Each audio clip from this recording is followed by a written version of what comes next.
If you'd like to contact the show, send us an email at liveonfourlegspodcast@gmail.com or get involved in the conversation on social media.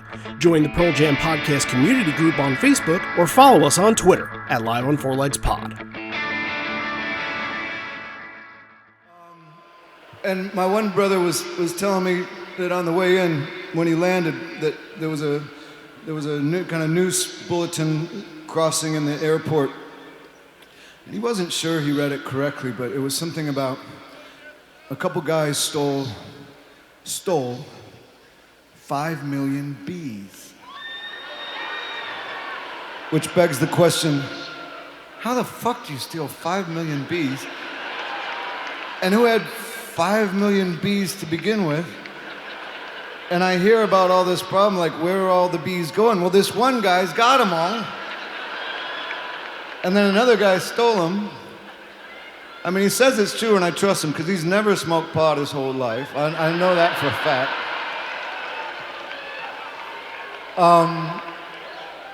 But I just wonder, where the fuck did the bees go?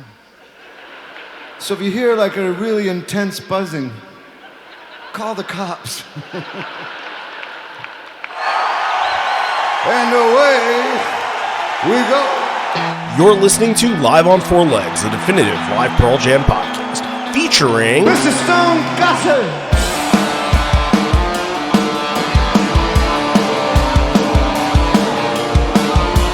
Gentlemen!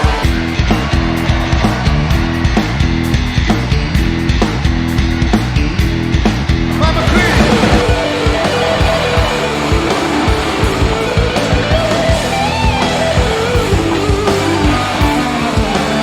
Matt fucking Cameron in the drum.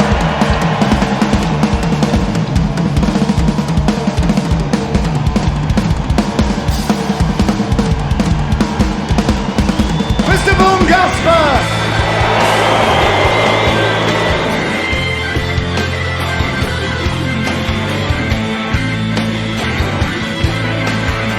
You can call me Al, you can call me Ed, you just fucking call me, why don't you?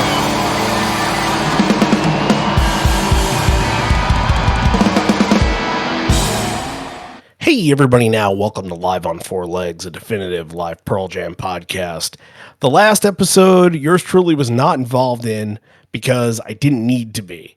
It was perfect the way it was.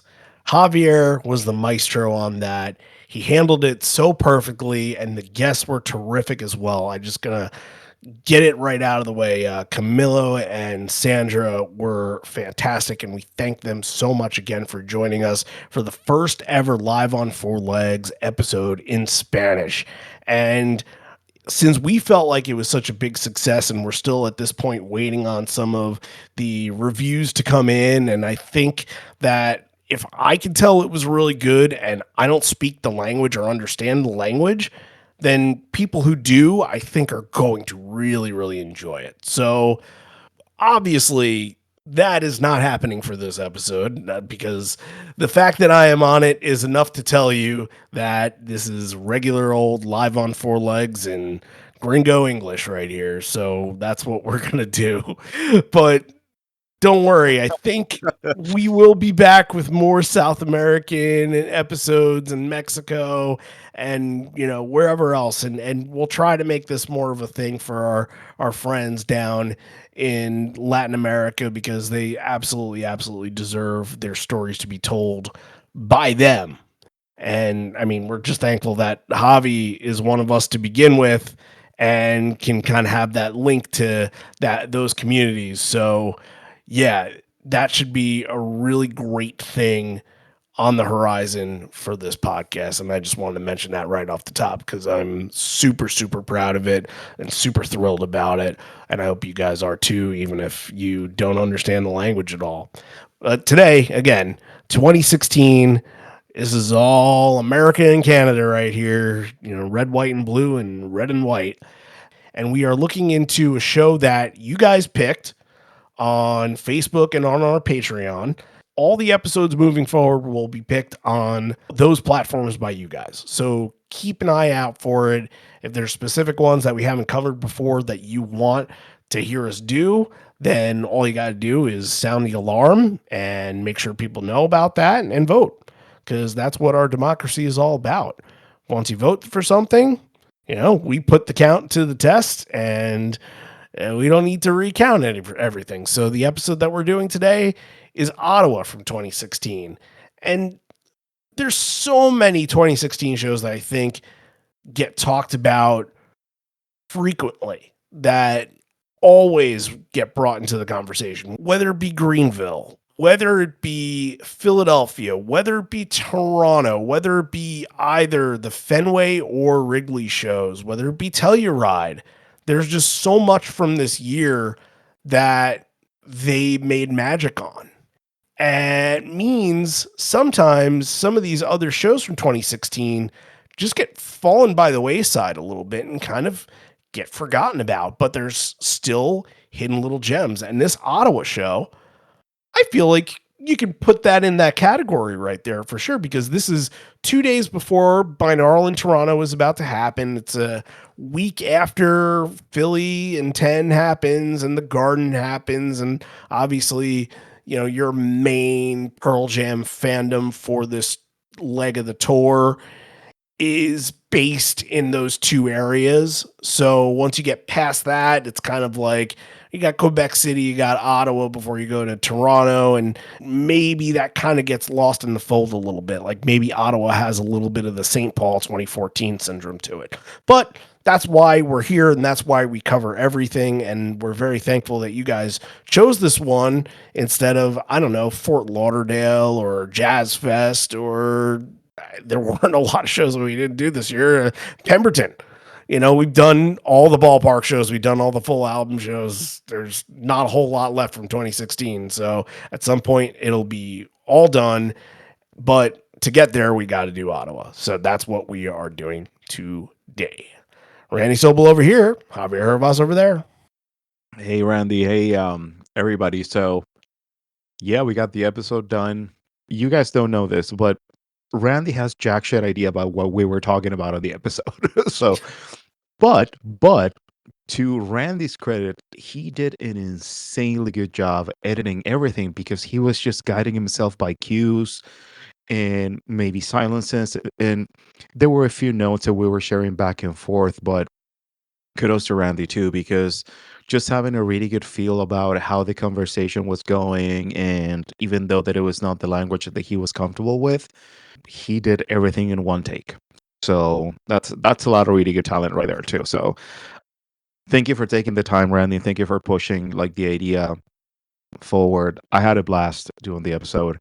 I think it was just a really good opportunity to shine other communities and just to share more stories and to see like how we can keep connecting more people, because that's what we like to do. But I'm really looking forward to hear the episode completely edited and like live and all that kind of stuff and up in the air, because I haven't yet. But I'm very, very, very excited to see what we can do with more communities and connecting and all that kind of stuff. And going back to the show too, excited because like Randy was saying too, there's a lot of focus in 2016 in the big stadium shows like the ballparks, like what happened in Philly, what happened in Toronto. And I'm going to be very honest with the community here. Like, this is a show that I didn't know much about, but this is kind of my favorite show to cover because it's kind of like you go blind and then you start to find a bunch of surprises. You're like, holy shit, like I didn't remember this. And it just gives you that very honest sense of excitement when you're like really listening to something that you were not very familiar with, which is something that I felt that I had in the show, because encore, encore, encore, encore, and encore. That's the biggest clue that I'm going to give you. Yeah. Well, first, before I get into talking more Ottawa, thank you for saying what you said. That was, it does mean a lot to me that I was able to put forth some kind of effort and help on this, because there was definitely a time when doing it, I'm like, I am not confident in this at all. And one of the things that actually made it tougher that I didn't even tell you about was that when I was editing, when you edit, and you splice songs in, all of the time cues that you gave me got pushed back. So I had to Oh, okay. go to the original mix that I put together, the raw that I sent to you at first to listen to, Uh-huh. and I had to go and listen to like direct cues from what you guys were saying for my ins and outs. Okay. Extremely difficult. There was like one time I'm like, oh, Javi said lightning bolt, and that's my cue. You know what I mean?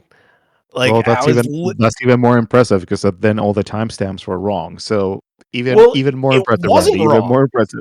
It wasn't wrong. They were correct. I just had to listen to it on a media player and not on the editor, where I had to push back a little bit. But listening to, like, I don't know what words were used. Either it could have been laughing or the end of a statement and then some pause right afterwards. Like, that was the toughest part for me. That was so Right. tough. And yeah, I like a challenge when it comes to editing. And I think that's why we're all kind of so giddy about this right now, is because everybody just feels like they were taken out of their comfort zone. And that's art right there. That's art. That's when you can Mhm. feel proud of something. And I've always said there's a balance between art and business when it comes to this podcast. And yeah, I like the art side for sure. Yeah, me too. People underestimate how hard and how much work Randy needs to get done when it comes to editing and putting everything out there. And again, just going back to the fact that you were not comfortable with the language. And guys, I'm not even kidding. Like, he got the track and then he just sent it to me and asked for some feedback. And I'm like, I don't have much because everything is perfectly cued. And it was a lot about feel. It was a lot about like reading that tone in the conversation that just, I mean, I think it's fucking great, dude. I have nothing else to say. I would like to say it's talent, but I think it was just feel. That's it. That's Because that is all. I'm not going to harp that on. is a form of talent. I It's just suppose reading the room.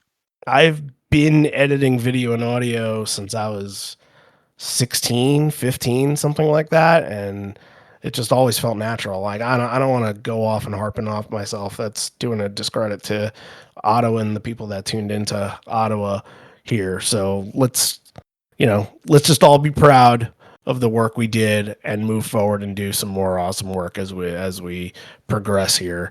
And that includes the rest of the chronology series, which we have like 6 or 7 episodes left on, which is insane. Mhm. But I'm with you. I didn't know a whole lot about 2016 Ottawa, because I think when you think Ottawa, the first thing that comes to your mind is 2005. That is Yeah. like a classic all-time show. And the only thing I really knew about Ottawa is kind of crazy, because it was so I always had this joke of, like, when Matt used to host the podcast with me back, the first year that we started this.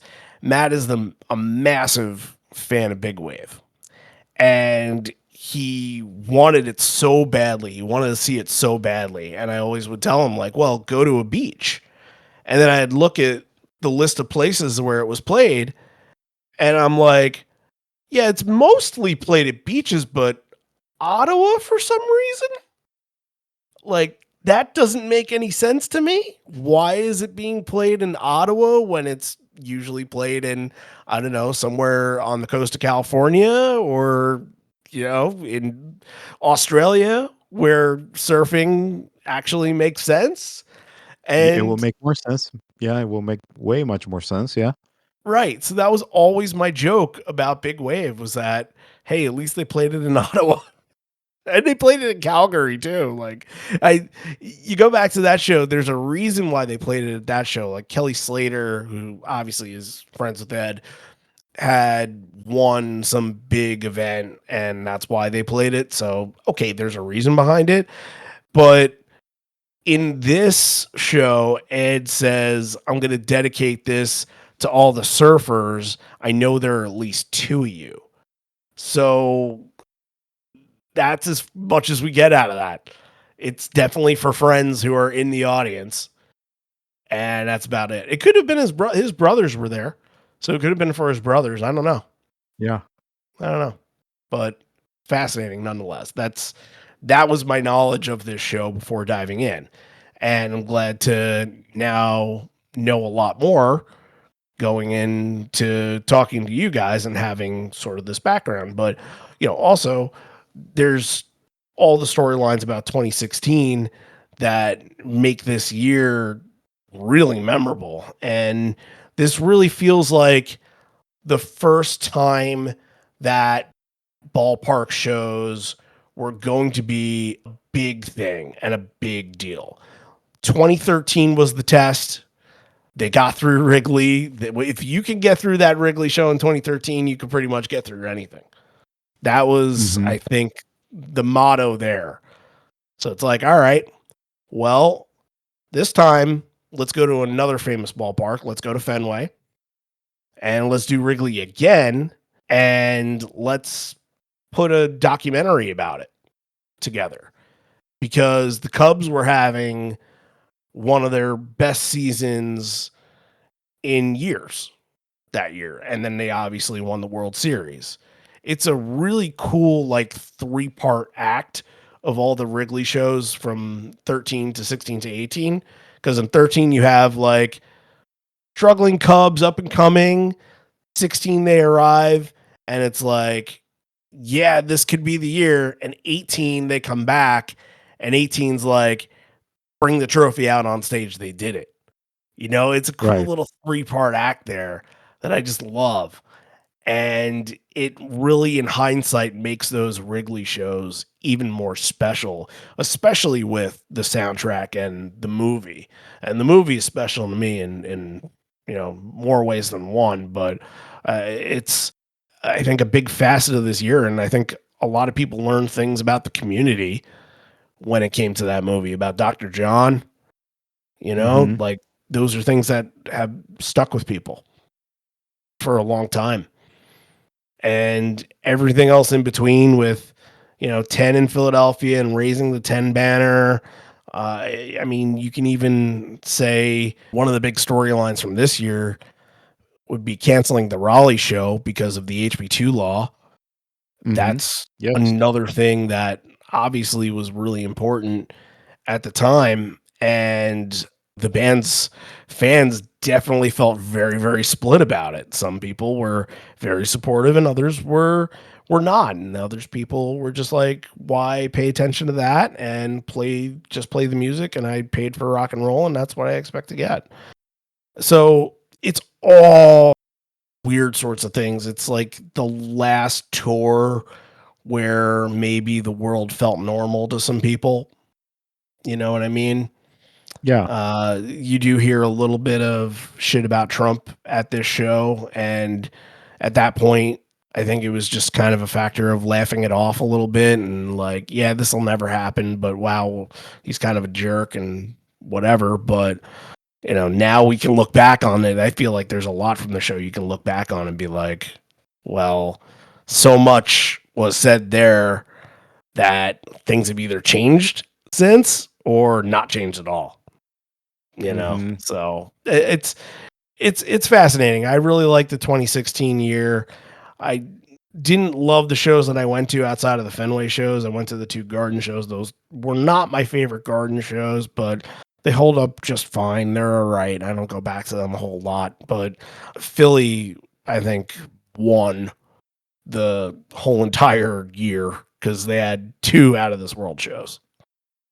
Yeah, and like you were saying too, it's just like it's a very interesting mix because you have shows that they are very high up in the Pearl Jam stratosphere when it comes to the set constructions. You have the Philly, you have the Toronto one, but there's a lot of special moments too. To be fair, I think there's so many more highlights that just the shows that people are more fond to.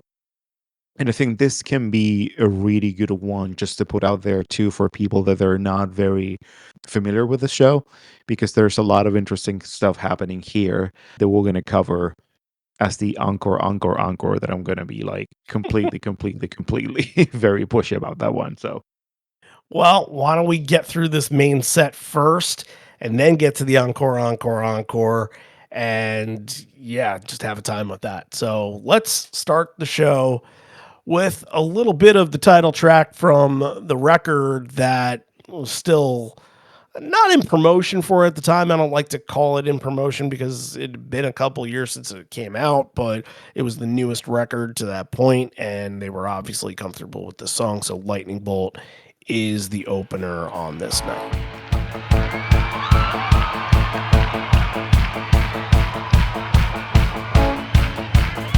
I need you tonight. Come on.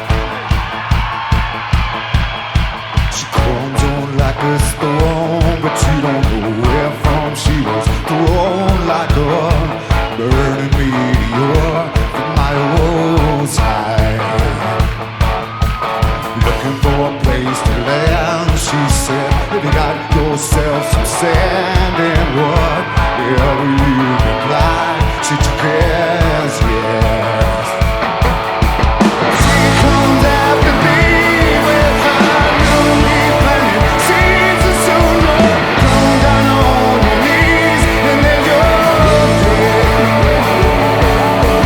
Then before you know the weeds are obesely overgrown with all the wild seeds she sows in your seed. You gotta know you'll never. If you hear in the intro, you can hear Ed say, I need you tonight. And that's not him referencing an NXS song. It sounds like he, needs a little bit of the crowd's cooperation. And I thought at first it was kind of like, help me sing.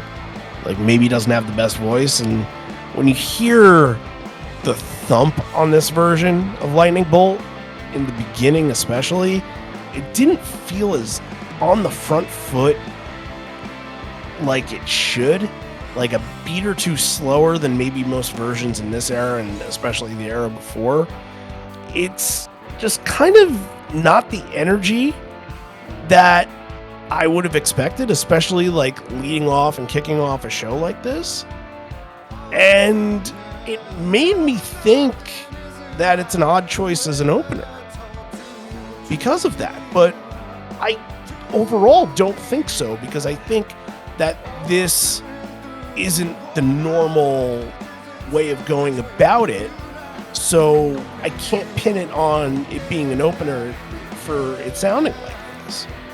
I don't think they've opened with it a whole lot. I want to say it's like maybe 3 or 4 times.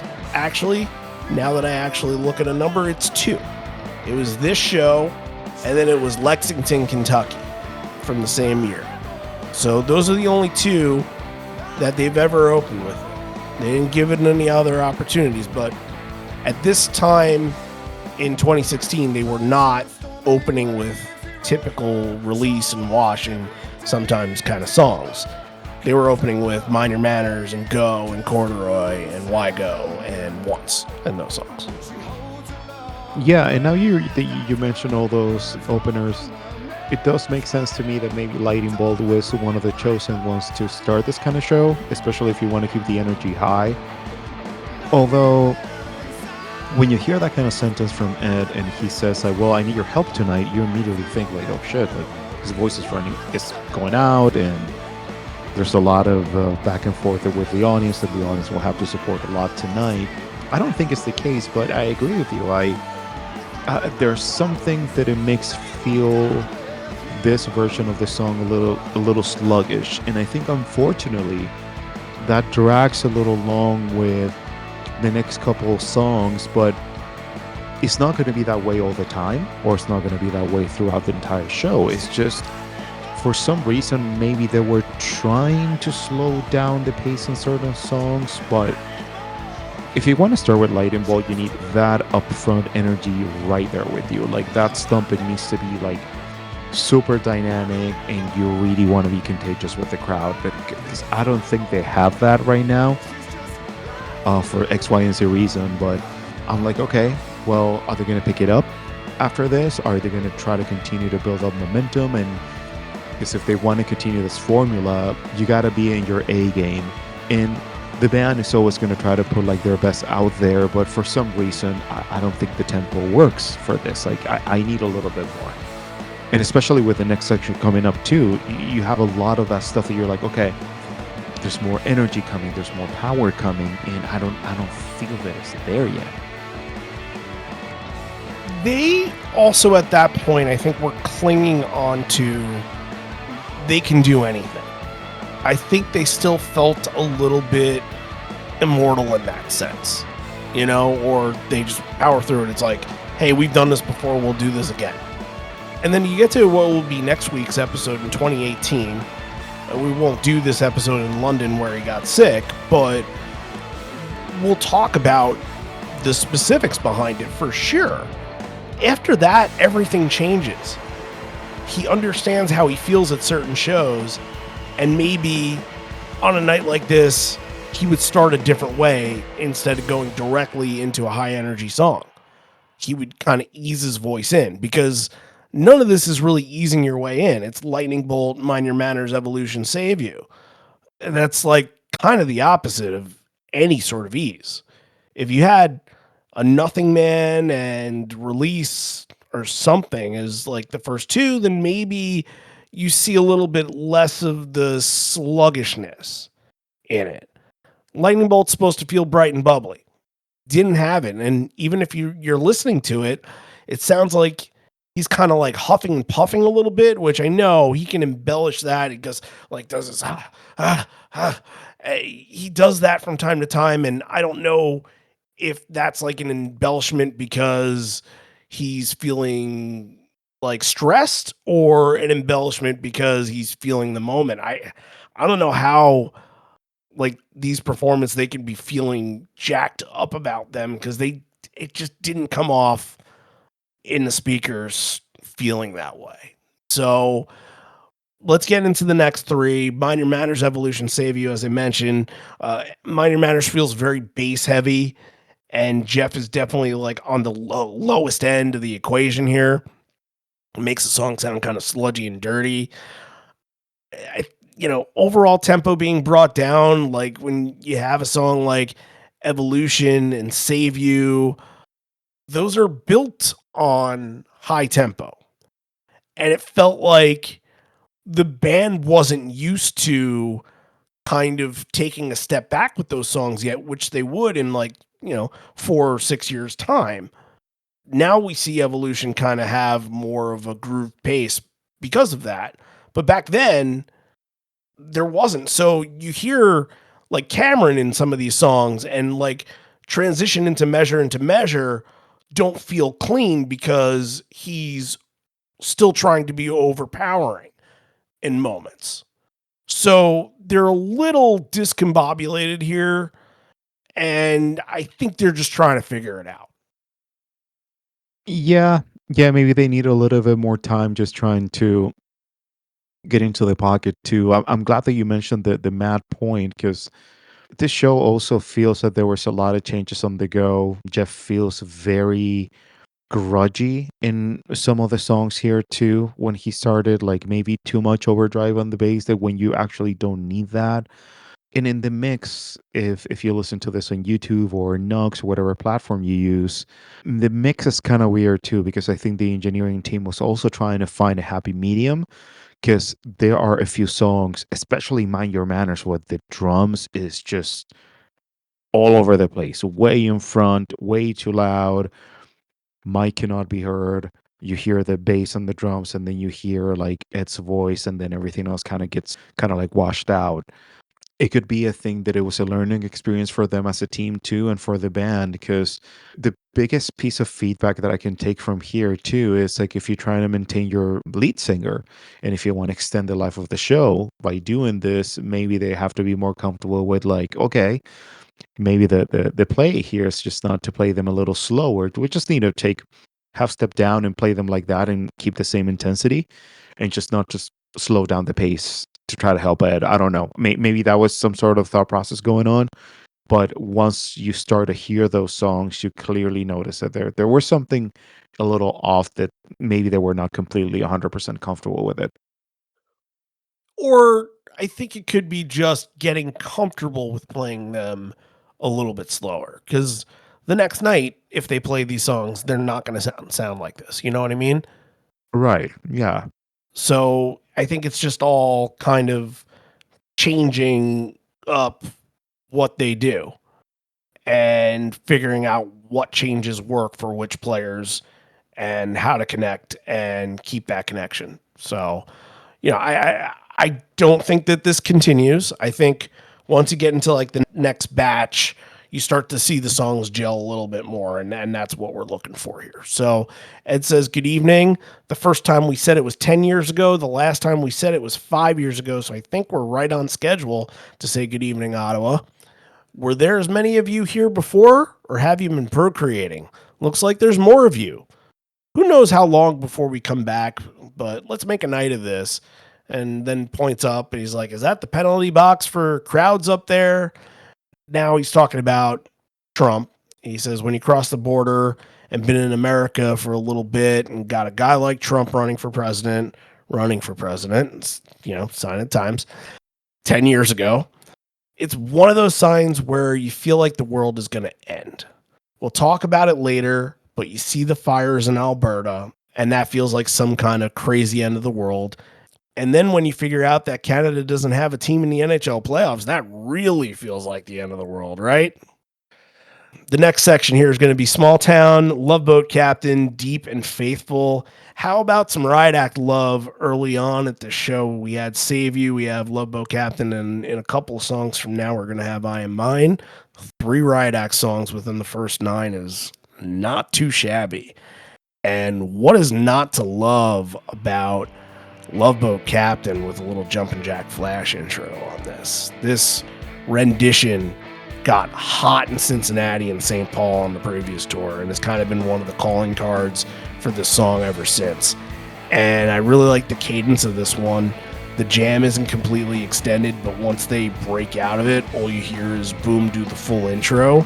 And there was this weird period of time where Boom was not doing that intro, so it has this warmth feel because Ed would play the intro on guitar. It's like, dude, I know we've talked about this before, but I gotta say it again. It's like, dude, you brought Boom in for one song and you stole it from him.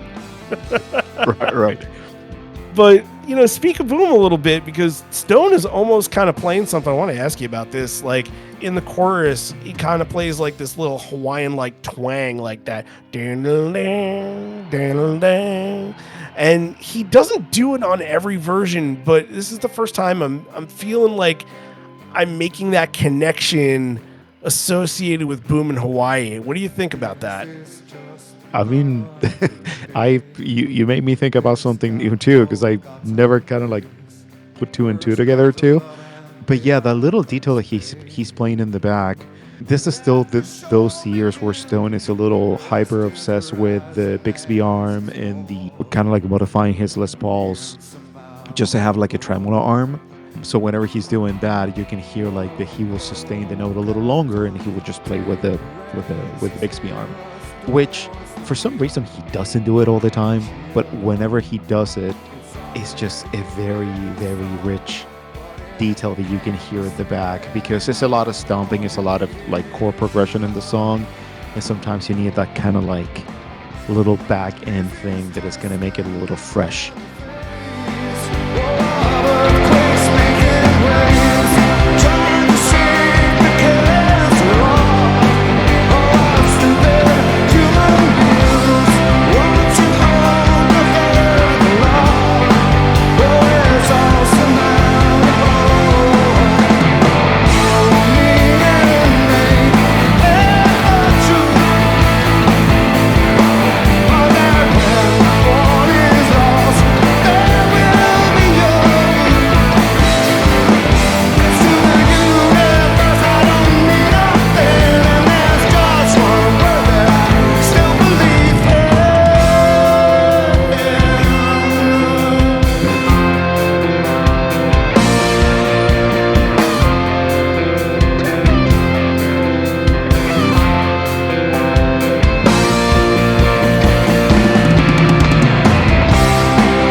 The song has a big, heavy presence outside of that too, and I'm even able to put aside my disdain for the "Let the Show Begin" when you're 7 songs in or 6 songs in, whatever it was.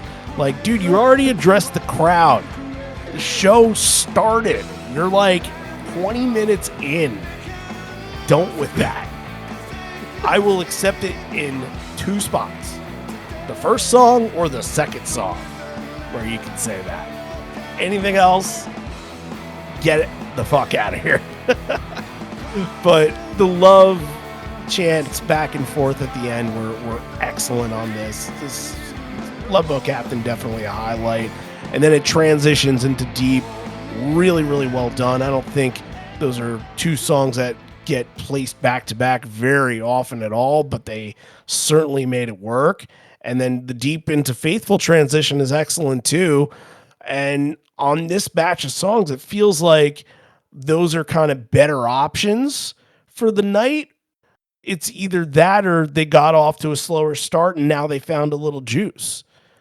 I think it's maybe the little bit of the latter. I think they found some juice on this because Faithful, especially, I think that one sticks out to me. The chords ringing out, they were just echoing beautifully on this. And sometimes when you're having a not so good night, Faithful kind of seems to be the culprit sometimes, where like the guitars are off or the drums get off pace a little bit or Ed doesn't have it vocally. But this kind of helped me turn my thought about the first 4 songs around, that it's like, okay, nothing was really wrong.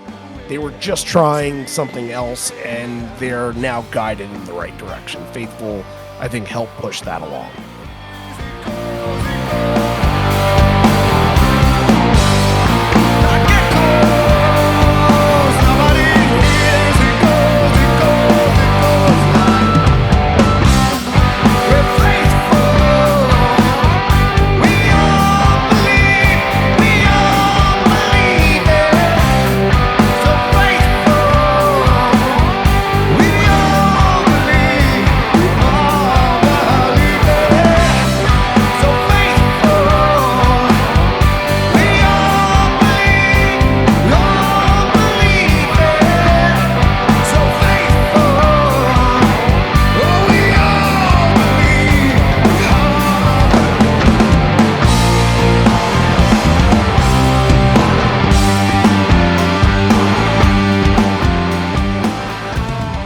We also got some fans in the front to sing along. Ed handed the mic over and they all believed, you know? Yeah, I was gonna say that. Pretty good singing by the crowd. But you're right, Randy, because whenever you start to go through the show and you kind of get a little hesitant when you hear the intro and you hear the first couple of tracks, but it feels that in this section that the tide changes. Whatever was out of control and whatever needed to be fixed, it got fixed, and now the band is completely 100% in control of what they need to get done. And I don't know, I also felt that there was some sort of shift in the environment too, and sometimes you can sense those things even though that you're watching the show or if you're listening to the show. I just thought that it was a little bit more okay, now there we go. And I'm glad that they did it with Faithful, because like also you were saying, sometimes Faithful is a really good example when they're not having a good night and you can hear the guitars out of tune or somebody forgets something. You remember there was one show, I think we covered last year, where Mike had one guitar in one tuning and the Stone had a guitar to complete other tuning and they couldn't figure out. Yep. I'm glad that the transition after Faithful was completely seamless and they were like, all right, here we go.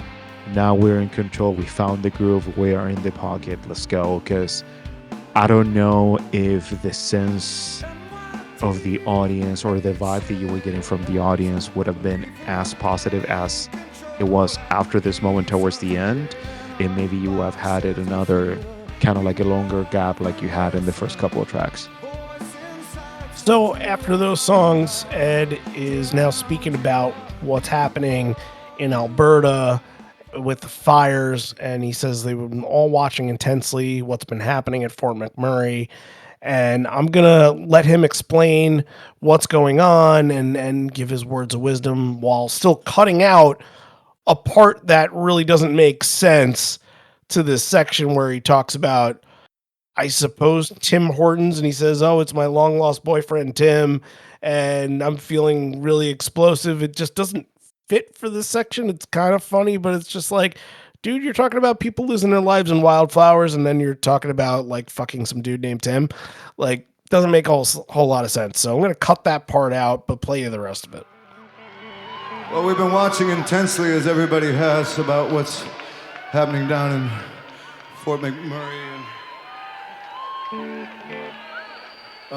down in Alberta, Fort McMurray. It just seems to get more intense every day. So maybe some of this weather that we just left in Quebec, maybe that'll be heading their way, and hopefully get some intervention from the sky.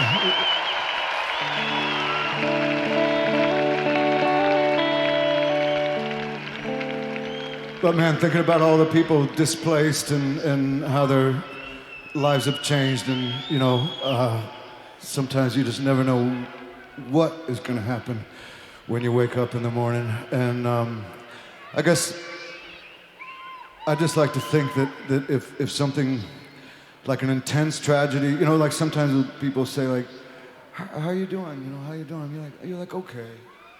No, if something like horribly tragic isn't happening to you at that time, if you're lucky enough to not be dealing with not having a home or not, then you should say, I'm fucking great. I'm really great. I'm really lucky.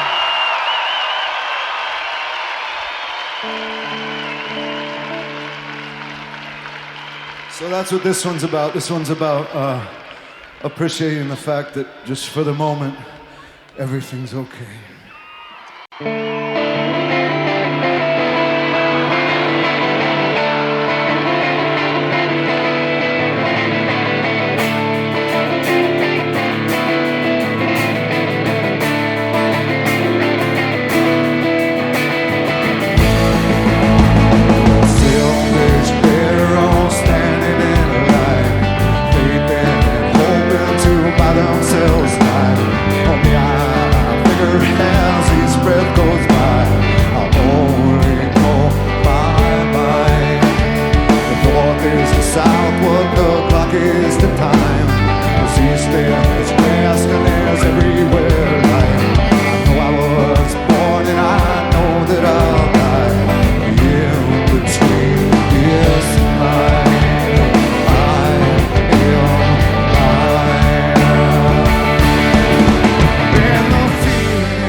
This band does such a great job at taking a piece from that point in history and putting some perspective on it in the moment.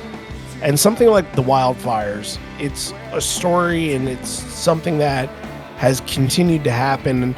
And I don't think that this specific one was the first, but it's one of the early ones where it's just like, oh yeah, this happening is not good and this should never happen again. And then it feels like from that point forward, we had one big one per summer. I remember a couple of years ago, they had to cancel baseball games because the air quality index was way, way, way too high. And, now that I live kind of closer to Canada, there's, I think, a little bit more hesitancy and a little bit more paying attention to all that when something like that does happen.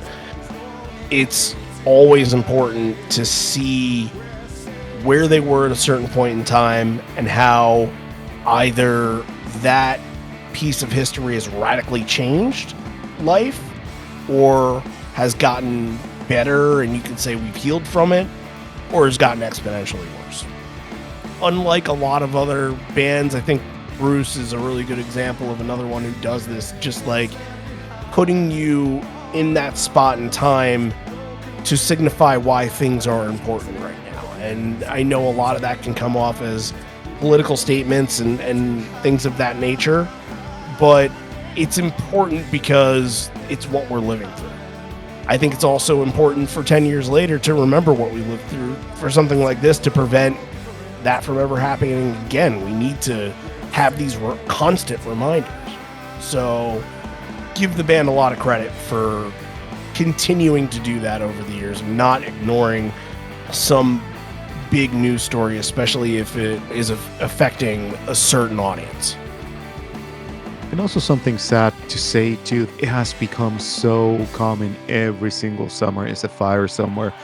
I'm glad that you mentioned that about the baseball games because I think we're talking about the same year because there were so many concerts of that summer too that they got suspended, canceled, like Mhm. anything outdoors in the Midwest area too. It was just not safe for you to be out there and breathing whatever toxins that were like coming out of the fire. So, I mean, that was um, a storyline for Ed back in 22 in Paris, where he said the wildfires that were happening in Paris caught up to him and affected him.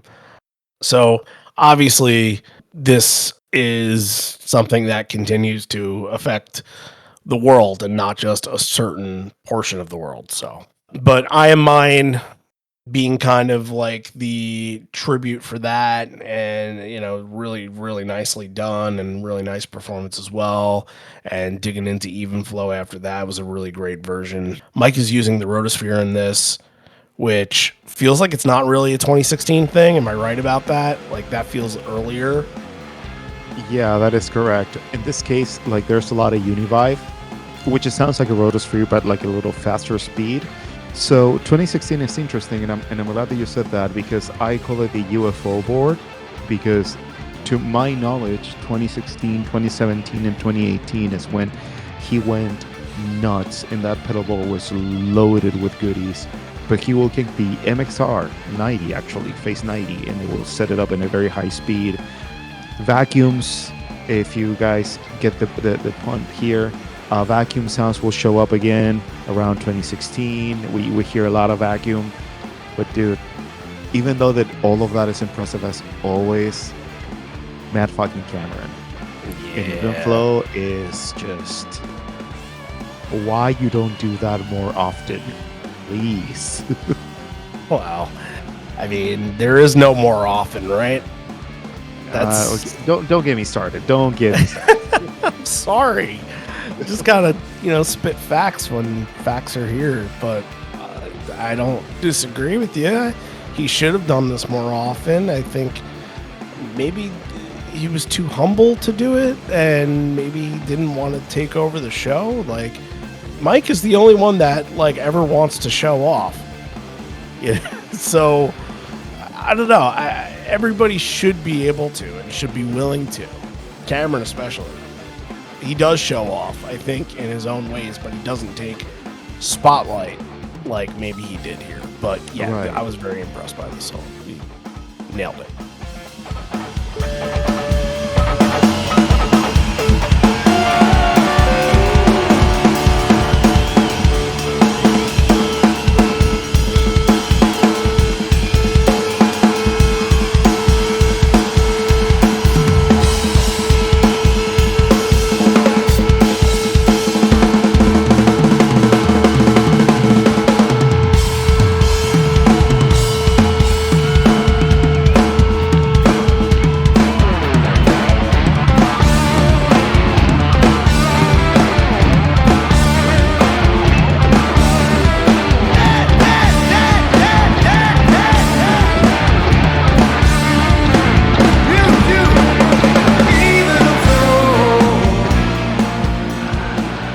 So I believe that this show happens on Mother's Day, and that leads to a conversation that Ed has about mothers and says we're all fortunate that all of us here have and had great moms. Some of us had great dads, not all of us. Obviously referring to himself. But he says the matriarch of all the moms, it was her first time in New York City recently, and she's 85, and he gives a shout out to Matt's mom, Helen. And he says, I hope there's a lot of dads out there that are designated driver tonight. And also in attendance in the audience today is one of his favorite authors of all time, John Krakauer. You probably know that name, not for writing Under the Banner of Heaven, even though that is connected to Pearl Jam, because Jeff and Josh helped write the score for that and the series, or I think it was a series, not a movie. Mhm. And more importantly, he's the author of Into the Wild, which Ed says right here changed his life. So the section that we're going to be digging into is setting forth corduroy, immortality, and given to fly. Good performances, talking points here. I think 2016 was really the first corduroy year where some of our friends would say, quote unquote, they cut the balls off of it. Yeah. You know who says that. By giving it a call and response section and doing whoa, whoa, whoa, and doing the whole thing there. Like, I don't know. When you're in the moment, I think it's fun. When you're listening to it on a bootleg, it's just like, it's not needed. I don't know. I would just rather if they extended that bridge and let the crowd sing the Everything Is Chains and not dealt with the call and response moment, but went back to that section themselves, if that makes any sense. But yeah, like, I don't think a lot of people love corduroy from this era. Yeah, and I understand why. I think sometimes it feels that like they're dragging it too long. But regardless of how people feel around this time, what I really want to focus on is setting forth is the perfect song to transition or to open up for more songs and within like a little section. And I think it works so well when you have this right before corduroy, right before immortality. It gives you just a little taste of like what's coming, and performance out of this version is great. And if you haven't read Into the Wild or Into Thin Air or anything like that, please, I beg you, go read those books because they're freaking outstanding. I don't mind call and response and corduroy. I know that I'm going to get a lot of hate by this, but that's okay. I'm not upset by it, but I totally understand when people are, yeah, I'm going to skip this because this is getting too long. To go off of your point about setting forth, I love setting forth into Not For You the most. We're talking about Vitalogy songs here. Setting forth into Not For You is like top notch. Like, that drum roll coming out of that is just, it's fucking delicious. Yeah, I think they do it kind of semi-often in 2016, or at least like before that. Setting forth has not been back in sets in the last handful of years, and I don't fully understand why, outside of like, it's not of the era anymore, but it certainly can be. But I think immortality is a good talking point from this show too, because you have the intro that I love to this, the little melodic bit before digging into the song, and the song has a great outro moment too. Again, you want to talk about great Cameron moments. It's very much a concise and focused jam that felt like the band was hitting their stride at that point in the night. Like, they felt like they were in a groove at a spot that maybe earlier I didn't think they would end up getting to. Like, it's a huge improvement.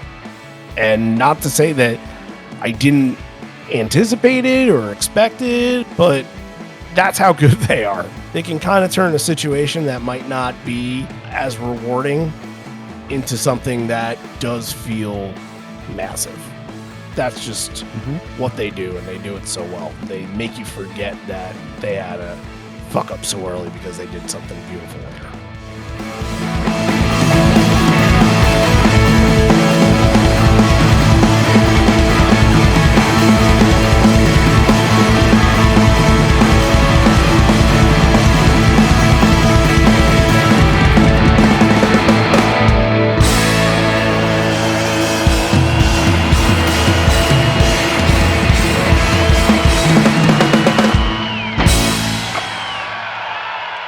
And then one of the biggest questions that a lot of people still wonder up to this day, why they play Big Wave in Ottawa. Yeah, it's the Why? most perplexing performance of the night. Just why Ottawa? Why? I don't know. But for all the surfers, at least two of you, I know again, going back to the brothers, I know one of his brothers owns a surf shop in San Diego, I think, or something like that. But I don't know. here, let's go beyond the performance here. Let's look at all the post-avocado renditions of Big Wave, which means I took every performance that they've had post 2008, because that was really 2006, 2007, 2008 would be considered that prime era. And we can go through all the versions here. Universal City is basically like Hollywood, LA. That one, fine. You got surf in LA. That's fine. Earth, obviously, fine. Calgary, once again, it doesn't make sense on paper, but at least it was dedicated to a surfer who won an event, so I get it. Charlottesville doesn't really make sense. It's 3.5 hours away from Virginia Beach. So, yeah, I'm not feeling that one. Oakland, I mean, they don't have a coastal break in Oakland. It's Bay Area, not ocean. So it's like 45 minutes to an hour or so from like prime surf area. So I'm like, not great. Gold Coast and Dana Point make a whole lot of sense, obviously. So it's not consistent. They don't play it at every place where there's some kind of big surf atmosphere. They just don't. And that's one of those songs where I feel like they probably should. And it doesn't make sense to play it in a lot of other places, especially after the album. And I know that was a song they took a long time to debut on that tour year in 2006, until they were on the West Coast, I believe, but played it all in Europe. So a little nuts, but what can you do? You get the rare ones, you take them when you get them. Yeah, and it's a very interesting take. Yeah, I remember in 06 there was a lot of chatter about like when Big Wave is gonna come. It kind of reminded me out of the Got to Give situation where like when are they gonna play it live? When are they gonna play live? Interesting choice. I wonder if there's like a deeper connection or something else that we don't understand here, and why it's decided that Ottawa's gonna get Big Wave. So yeah, I don't know. Interesting, very interesting. And then we got really solid closers. We got a couple 10 songs here too. Love Why Go. I really like how transitions very quickly in between like that rock song and just like that kind of like a little extended intro in the drum kit by Matt. Although I totally agree with you in one of the notes that we're reading here, because Porch is closing out the main set, but there's something on Stone's riff that it makes it kind of like, ooh, I like what this guy is doing right now. Like, you know what I mean? It's different. It feels very loose. There's not like a sense of urgency where Porch is like dun, dun, dun, dun, dun, dun, dun, dun, dun, dun. It's just a different approach. I really don't know how to fully explain it outside of like pointing it out to listen to.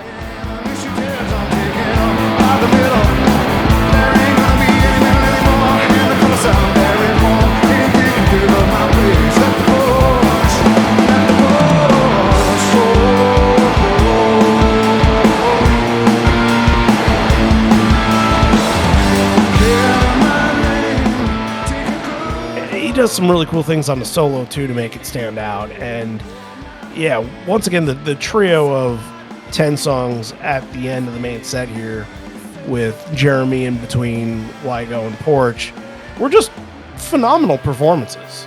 All three of them were great. You know, Wygo stood out too. And just night and day, once again, between the beginning of the set and the end of the set. Like, they were a totally different band out there. And that encore that you've been raving about that we're about to get into in a second or so, that was all the preparation for it, was to find their stride, and they got there for sure. So I see. It was all part of the master plan. Exactly. Yep. Javi loves a good encore, so let's. He's not going to be at the show, but maybe someday he'll be talking about it. So let's impress him. Let's put it out there and impress him. So we're at the encore break, so let's pause for station identification here. Let's talk a little bit about Patreon. Look, we are taking donations for Patreon right now, and right now it will help Javi and I go out on the Live on Four Balls Midwest road trip that we're doing for all the baseball stadiums, putting together a documentary to showcase the Pearl Jam fans outside of the Pearl Jam environment and how we've all bonded as friends and found another thing that we've gained community on in baseball, but we all met through Pearl Jam. So it's going to be such a crazy experience to not all be together at a Pearl Jam show, just to kind of be out and be doing things and kind of just be enjoying friendship, because that's the thing, we all live so far from one another, we never get to see each other outside of, like, some people stopping in my city for a quick dinner break, Randomly. and yeah, just like, hey, I'm an hour away, do you got any places you want to recommend? Okay, see you there. But that's the only time we ever get to see each other, is when shows happen. And I was bummed last year that the shows that we all decided to pick, I would have wanted to go to those Pittsburgh shows, but I wasn't able to, and I was kind of held to a certain few, and I didn't get to see some of my friends, including you. And like, this is an opportunity to kind of get to experience something different. And I'm really looking forward to it. And there's at least, like, 7 people on this road trip at one point. So it's going to be real lot of fun. And yes, some of the donation through Patreon, we are going to be used for travel purposes and things like that, just to get us through. So if you want to throw us a little bit, the return on that will be content for sure. It will be an episode that we will record entirely in the car. It will be the documentary series, as I've done in the past, shooting things like, the shows we went to on the 2024 tour and all that. So, yeah, it's going to be really exciting, and it's happening in about 3 weeks, which is just sneaking up, and it's crazy. So if you want to contribute, head on over to patreon.com/live on four legs, or go to the Patreon app and search for Live on Four Legs, or go to liveonfourlegs.com and check out some of the content over there on the Concertpedia and other things elsewhere. Also, hey, I'll take a moment to say subscribe to our YouTube account, because there's a lot of stuff that's going on over there. You can watch some of the documentaries that we put together from the last couple of years that are all over there. There's a lot of good stuff and good material that I don't think enough people are taking advantage of. If you want to check it all out, not just episodes, but there's some other video related stuff there that we worked really hard on. So yeah, this trip is going to be really awesome, exciting, fascinating. We've got concerts in it too, Dave and Jack White.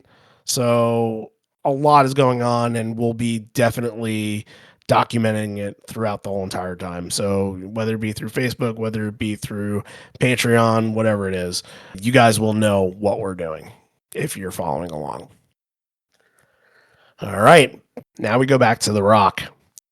Ed introduces Jeff, who is holding a guitar here, and he says this song reminds him of red wine, so he's going to make a toast.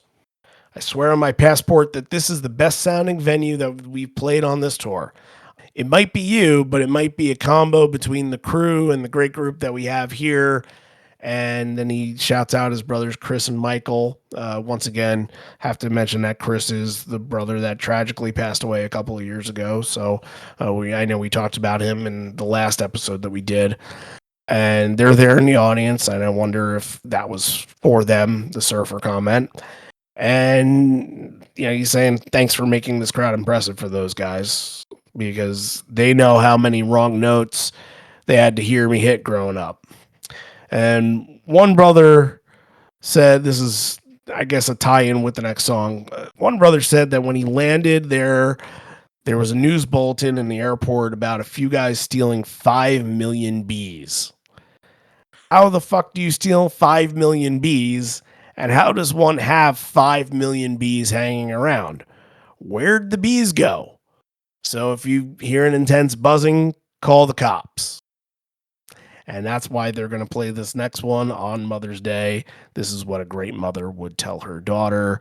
This section is a sneaky good rarity section right here for the box checkers.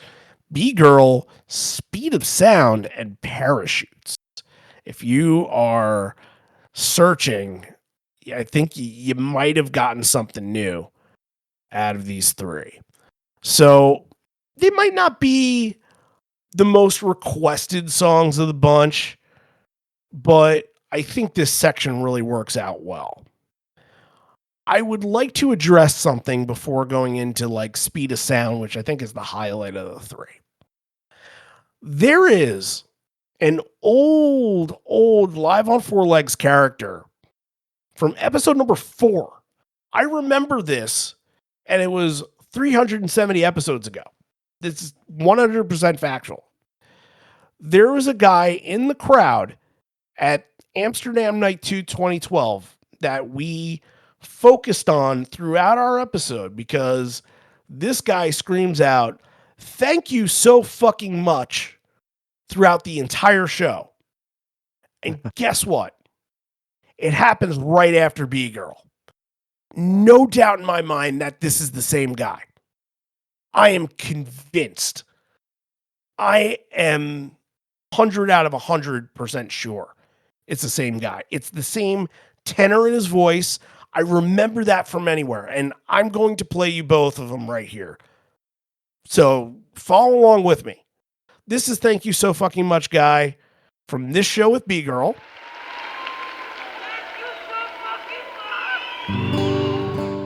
And this is Thank You So Fucking Much Guy from One Point in Amsterdam.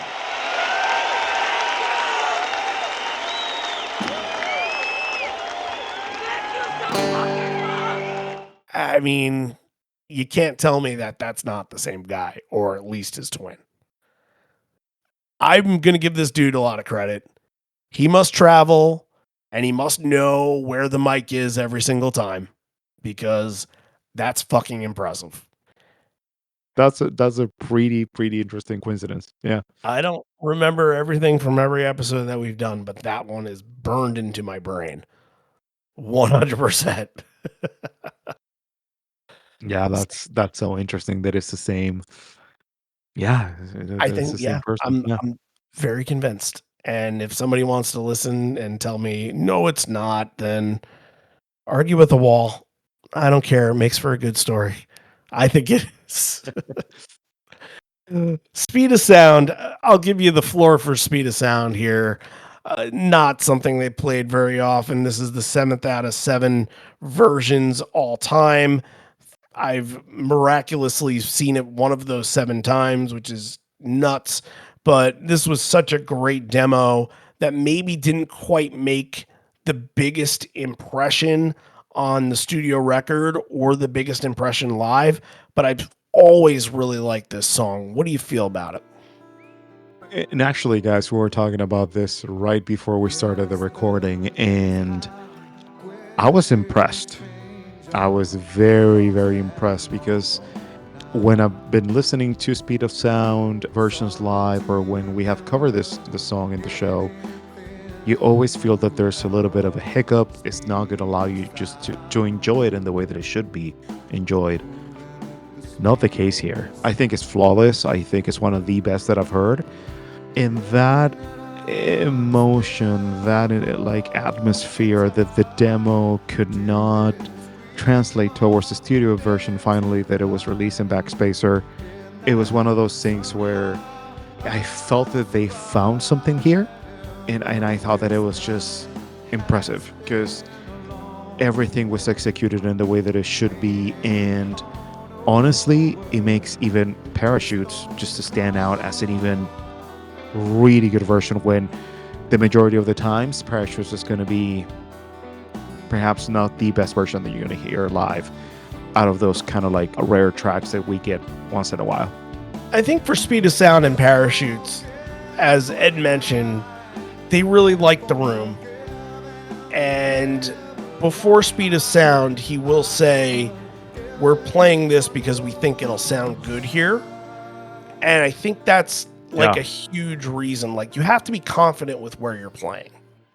And Pearl Jam, more than any other band I know, is so particular with where they play. They can't just play anywhere. You guys know that. That's why they always keep going back to certain places time after time after time. And people are like, how come they never go to Houston? Or how come they never go to this place? Because they know what they're doing and they know how they want to sound. And I think a lot of the conversation is, why don't they go to sheds and play amps as much? They probably don't like the sound of outdoor amphitheaters. Thank you for bringing that up, because there's so many subtleties in Speed of Sound that maybe they're not going to be appreciated by the crowd if the room is not sounding good enough for them, or whatever feeling that they had and whatever they were listening to and whatever they were hearing is just encourage them just to play something that has so many little things that were being played in the back, or like even in the way that Ed plays the guitar has so many little transitions. And I'm really glad, I'm really glad that they took the shot, because this is a really good version and it might be in my top 3. That's the only clue that I'm going to give you.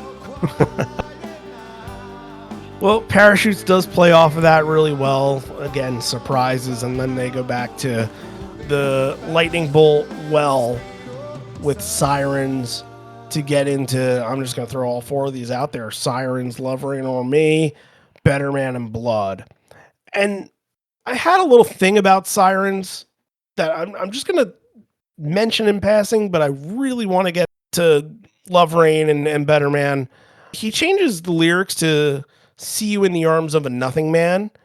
And just real quick, it just made me want to connect characters of Pearl Jam songs, of like the difference between the characters in Sirens, who are like concerned of what would happen in a relationship after somebody were to meet their demise, to the characters in Nothing Man that are concerned whether they'll survive the next day in their relationship. And I think a lot of that is direct life lessons from different points of maturity in what stage of life that they're in. I don't necessarily know if Ed writes a song like Nothing Man nowadays. Could have been something he was feeling personally at the time. Could have been something that he knew somebody that felt personally about that. It's very possible. But I think like a song like Sirens, and then you think of more kind of love songs that came in the last 2 records too, I think are more of a symbol of the characters he can kind of refer to in his current situation. But again, I don't want to harp on that much more than I did. We could do that another time when he sings See You in the Arms of Nothing Man. Because Love Reign Over Me and Better Man were phenomenal. And I mean, like, sometimes I'm listening to these songs and I'm making notes as I go, and I'm kind of like almost doing 2 things at once. And then when Love Reign Over Me kicks in, I'm like, just stop what I'm doing, and I can feel like I don't need to type anything, that I can just listen and just be blown away by it. It's very hard for me to get to that point sometimes when I'm taking notes, because I am trying to do my notes in the time where the show is happening and try not to pause and all that. But I just take a step back from this one because it was just so out of this world. Sheer force and power behind it was absolutely electric. Boom's solo section flowing directly into Mike's, and Stone's rhythmic strumming on this, and even Ed's voice. Did Ed have his best voice at the show? Probably not, but you gotta have something when it comes to this song, and everything about it blew me away. I don't think that there could possibly be a better version out there. And I'm sure that other people are arguing with me right now. Oh, this version, but like, there's something about this that it has an intangible to it that is completely prime territory for them. Yeah, I think that the most complex thing about this song, even like when it was being played by The Who or Old Jam, that they were so brave in trying to make a cover out of this. For me, like you said, the flawless transition into the intro, the band kicking in, it's just the delivery. Yeah, it is not having his best night vocally, and could be a lot of wear and tear, but it doesn't matter. It's just the delivery that you get out of everybody here. It was just fucking outstanding. Like, honestly, Randy, when I'm listening to the last din, din, din, din, din, din, din, din, din, before the band gets in, like I was listening in the car on the way to work, and I remember that I looked at my arms. I was like, holy shit! Like it was like goosebumps. Goosebumps, because you know that you're gonna get something good. Like, you immediately felt it. Like, it was just wow. I was just completely blown away by this version. It's gonna stay with me for a long time because I really enjoy it. I might have like repeated it a few times on the way to work. I'm not gonna lie. How much of that, going back to this conversation, how much of that do you think is credit to the environment that they're in, that it can sound like that? Well, that is a really good question, because I think it has a lot to do with that. I can tell you in my own experience, when you have a really good sounding room, it really gives you that boost and confidence that you can feel that you can play whatever you want. There's so many songs that they have so many details and nuances, and even more complex than that. But you're trying to create this texture thing, or the environment, or the atmosphere, and you feel that maybe you can really deliver something like that, but the room is not going to be with you, or you're not going to be able to transmit something that you really want to express. I think is very important for the artist. Whatever this room has, it must be very special, because it really encouraged the band just to try things that they were maybe, yeah, there's still rarities, right? Like, but it's a very even more rare than in an encore like this. You find this hyper concentration of a lot of stuff that people has been chasing for years, or even decades. You have everything in just a little section, and guess what? There's no fuck ups, there's no nothing. It was just like perfect delivery, like all over it.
I love the beginning of Better Man, where it says, I kind of need a break. So he's just like, yeah, I know you're going to sing this. So sing it to your heart's content and I'll jump in. And boy, oh boy, does Better Man just pick up on all of that momentum and fly. I think this is a 9-minute version of Better Man.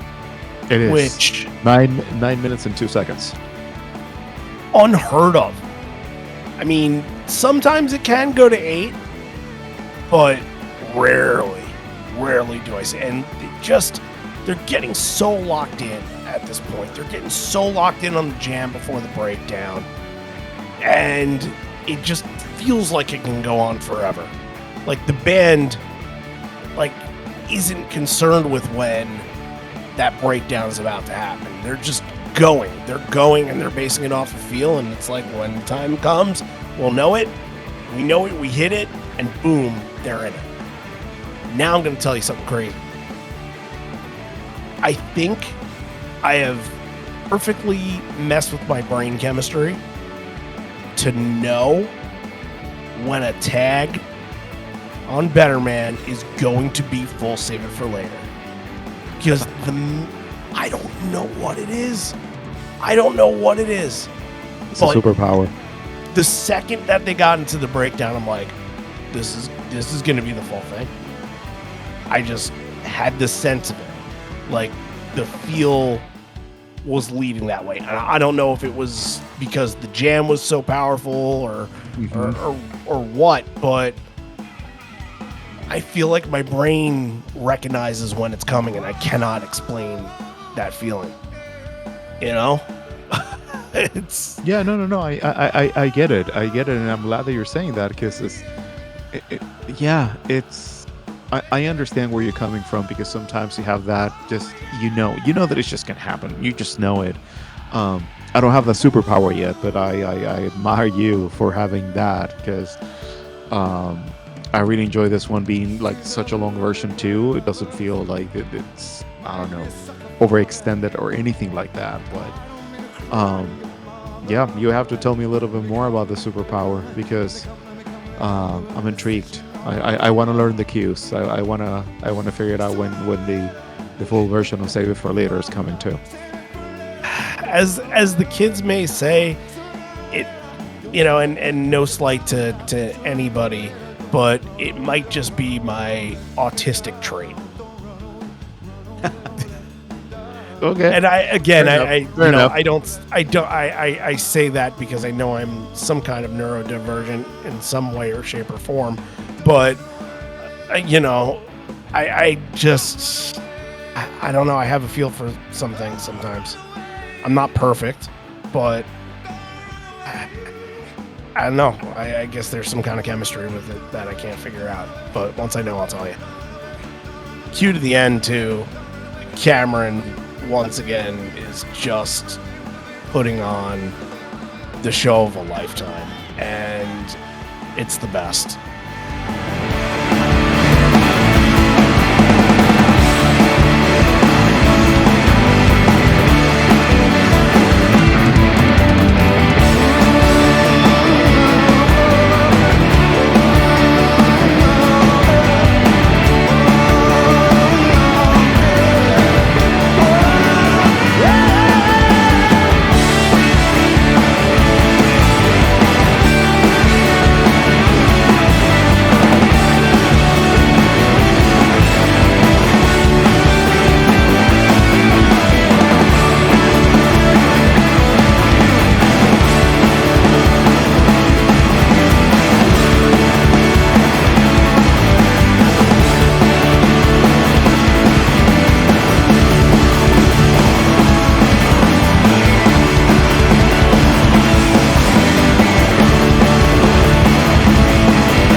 This encore, I think, won both of us over, and that's even before blood happens. And hot take, I don't even think they needed blood here.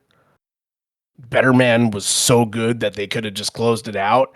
And It leaves you on incredible high, and blood certainly does too. And I was typing midway through, I'm like, blood certainly leaves you on an incredible high.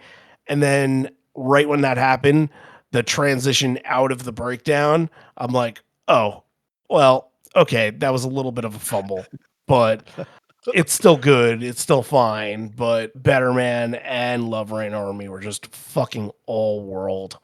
I hand it to them for just being so fucking incredibly locked in on both those songs. And then just for the fuck of it, a super unknown snippet at the end of Blood.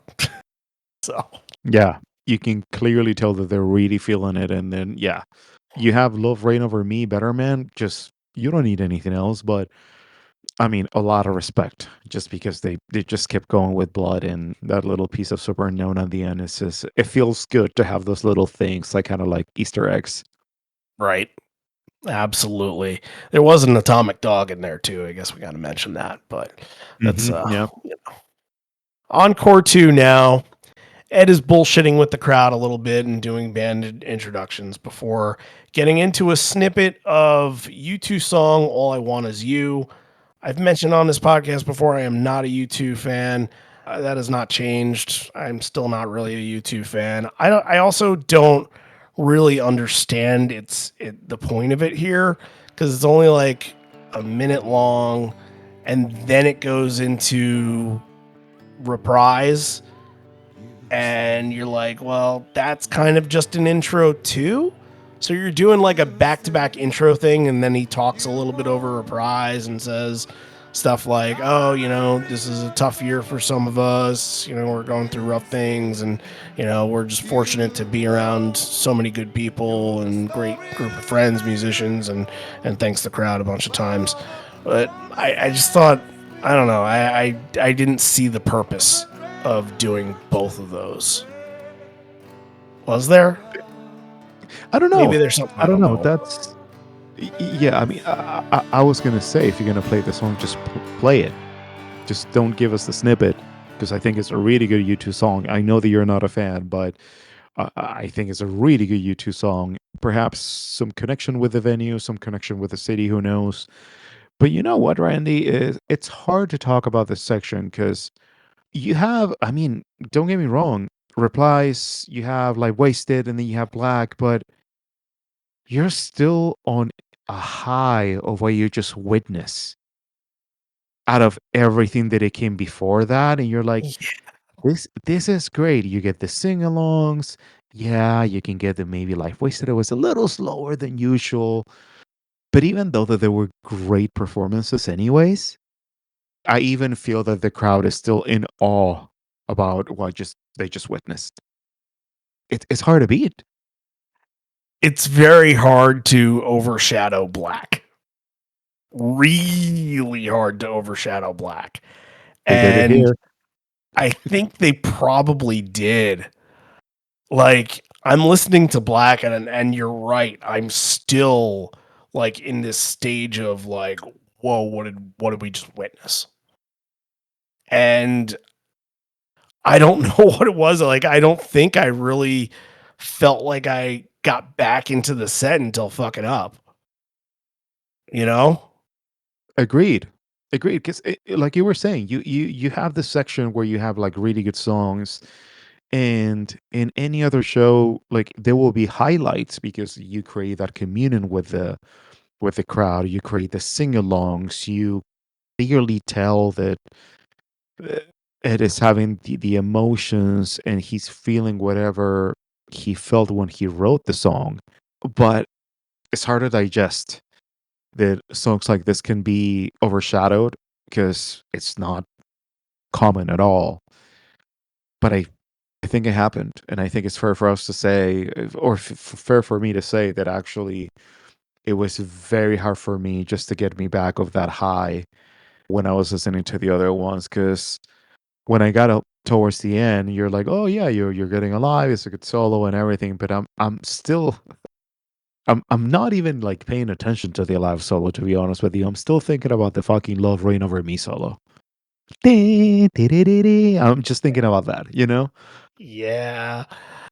I hate to say it, but that's really accurate. And this is only a half hour encore too, so it's not a lot of time.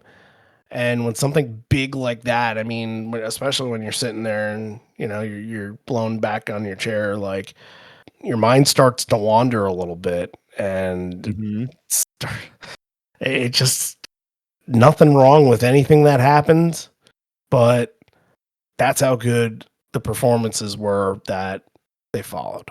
Holy crap. But I think the last thing I got to say about this show in total is just fucking up, and the fact that it doesn't really get to close out shows anymore. I think this is the second to last time that they closed with it to date. Maybe it was the last one of the two.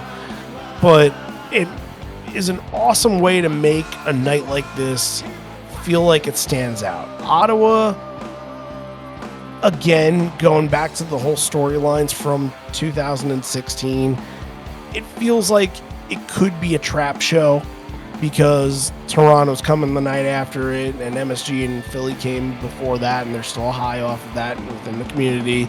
And Ottawa's not. Ottawa's a place they go back to a lot, but it doesn't feel like it's a hotbed. They go back to it, I think, because the crowd is very good and the arena is very good, but I don't think a lot of people are traveling from outside of the areas to go to Ottawa shows unless they're doing a whole tour kind of bit. So, and I could be wrong. I could be totally wrong. But still, they are able to make this show feel like more than just another stop on the road. And that's always what impressed me about them as a whole. Closing with fucking up does not happen. It fucking up in general just doesn't happen anymore. So Yep. when it shows up, you're like, oh, and then afterwards it's like, no, that better? Okay.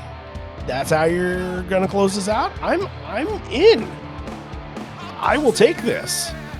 You know? They came back 6 years later. They liked this version so much, they came back 6 years later and played it again in Ottawa in 22. Stone crushes the solo here, you know? I think this brought me back in a set that really super peaked about a half hour before this moment happens. And I think that there's so many people that are just having the time of their lives during this. And well, if they're not saying that section in Encore 1 was the biggest point in this show, then I don't know who they are, and maybe don't want to know who they are. You know?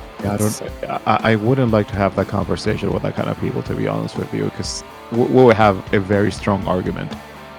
Yes, A very strong argument. Yes, there would be a matter of differences. This Yeah. they persevered through this set. You know, this set kind of felt like it had no business being as good as it was after the first chart of songs, but they persevered. This is a band that just does that, and it just figures it out sometimes, and is still able to put on the best product. And hats off to them as always. All right, 3 moments of the night. I don't think there's a whole lot of surprises here, but what do you got, just for argument's sake? For me, are more like the pivotal moments for the show, because I want to pick third Faithful, because I really feel that after Faithful or during Faithful, I could feel that the show was taking a turn for better. I gotta go with the 9 minutes, 2 seconds of Better Man, because it was just outstanding. And I mean, come on, guys, if you haven't figured out that I'm gonna pick Love Reign Over Me as number one, you didn't listen to this episode at all. Javi, we got to be twins in this version because that was the 3 I was going with from the very, very, very beginning. I thought you were going to go Speed of Sound as your number 3. I'm kind of surprised you went Faithful, but I was going to. I'm not gonna lie, I was going to, but for me, it made more sense because I went from like even like one state of mind after Faithful and before Faithful. Like I sure, really felt that like the show took the turn, you know? right. Yeah, I think that's why it made such an impact on me at the show too. Lobo Captain, I think, is a good argument. I Am Mine is a good argument for the show, but there's absolutely nothing to argue against Better Man and Love Rain Over Me as being the top two moments from this show, hands down. All right. Now we get to a rating, which is really interesting. As you know, the early portion of the show definitely did not get off to the hottest start, but it got off to a really solid finish. So, yeah, I might have been thinking a different rating in the beginning than what I'm going to end up with. What did you end up with? This show felt more like a marathon. Like it was just more like for consistency at the end, which I think they achieved. It has such an incredible encore that can just take the show and take it to a different level. But you got to be fair too. You got like that first couple of songs where you're like, what's going on? I mean, let's try to figure this out. But just the braveness of a band that they started to notice, like, okay, this room sounds good. Like we might be trying stuff that we're not very comfortable with, and the execution was good. And that's the thing. Like you have highlights like speed of sound, parachutes, and all the other ones that they were mentioned before. But I honestly thought that I was going to be a little lower than a 8.5. But you know what? Like I'm in a 9 because I just hats off to them just because they figure a way out. They really figure a way out. Yeah, I think early in the show, I'm like, if I get to like 7.5, that was probably going to be its height, but it did a whole 180 on me too. And the performances were just so powerful in spots and really has a perfect peak. I think that maybe my like mind and heart are kind of like in differences because I think mind wise, I'm like 8.5 fits because it's not like one of the top shows from this tour. It's sneaky good, which is always great. But then Mhm. my heart kind of says, like, if you're going to say those things about two songs that they absolutely blew you away, and maybe I haven't said those things about songs from shows that were rated 9 or 9.5 before. Maybe those were just great, all out great shows, but Consistency, right, consistency, right, yeah. didn't have these performances that just like completely knocked you on your ass. I think that in of itself can give this a bump. And I think I'm surprising myself here by saying I'm giving it a 9. But I think, yeah, I think I got to go in that direction too. Didn't start out that way, but it sure as fuck finished it. Oh, well, yeah, for sure. And when you have that highlight that it's gonna be remembered because it's just way too good. And guys, if you ever listen to this, like, go now. Go listen to this now. Like, listen to that section because this is fucking outstanding. I mean, I'm sure I played it for him a little bit, but yeah, you need the full Yeah. performances in order to really grasp it. All right. Well, 2016 is now in the books, and now we're getting close to like stuff that we saw not too long ago. I mean, we're we're now hitting the podcast era here. 2018 is when the podcast starts, probably around the time. No, actually, I don't even think that around the time that this show that we're going to do happened, the podcast was even an idea yet. I think it happened later on that European tour. But you guys voted and we put a couple up for grabs. All of the home and away stuff had been covered from 2018. I didn't want to throw in another South American show in there just because we just did one. And if we're going to do one of those, I want to go back to that well of, doing the Spanish version as well. So the only ones we put up for grabs were the European ones that we hadn't done yet. And the show that you picked was Amsterdam Night 2. It's not the show I was hoping for. I will say that, but I think I might be pleasantly surprised here. The show I was hoping for was Berlin, because there is a moment from that Berlin show. It's first of all, it's a really good set. Second of all, there's a moment from that Berlin show that is just one of the great Pearl Jam crowd moments of all time. And that's the cup holder toss. You remember that? Everybody Yes, I do. tossing their cup holders in the air during Porch. That's a classic moment. And I was hoping that we get to that, but obviously it's Berlin. That's going to be on our radar for another time. But we are going to do Amsterdam. It's been a while since we've done an Amsterdam show, so definitely feel like the people of the Netherlands deserve it. So yeah, you guys voted for it, and that's what we're going to do. And then after that, not a whole lot of episodes left. 21, 22, 23, 24, 25. That's it. So the ride is about to come to an end, but don't see it as that. See it as there's just so much more to do and so much more to learn. And if you are liking what you're listening to, liking what you're learning, then make sure you are subscribed to any of the podcast platforms: YouTube, Spotify, Apple Podcasts. And look, if there is something that you think you want us to cover that maybe we've done in the past before, you can always go through our archive and check. Go through the archive at liveonfourlegs.com, and you can see all of our episodes by year.